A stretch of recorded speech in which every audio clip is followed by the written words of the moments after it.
শেষ ওভারের নাটকীয়তা, অবশেষে রংপুর রাইডার্সকে 2 রানে হারিয়ে ব্যাক টু ব্যাক জয় তুলে নিল দুর্বার রাজশাহী।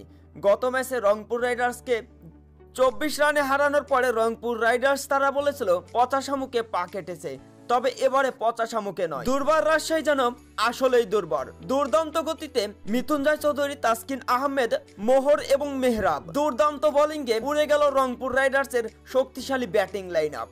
আকাশে উড়তে থাকা রংপুর রাইডার্স এখন মাটিতে লুটোপুটি খাচ্ছে গড়াগড়ি করে। রংপুর রাইডার্স এবং দুর্বার রাজশাহীর ম্যাচ শুরু হওয়ার আগেও রংপুরের ভক্তরা বলেছিল আজকে দুর্বার রাজশাহীকে ম্যাচ হারিয়েই আমরা বাসায় ফিরবো। তবে সেই বাসায় ফেরা হলো, তবে জয় নিয়ে না, ম্যাচ হারের তিক্ত স্বাদ নিয়ে বাসায় ফিরল রংপুর রাইডার্সের ভক্ত সমর্থকরা।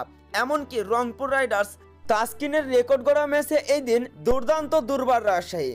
সাকিব আল হাসানকে টপকে যে কোনো আসরে সর্বোচ্চ উইকেট শিকারী বোলার বনে গেলেন তাসকিন আহমেদ।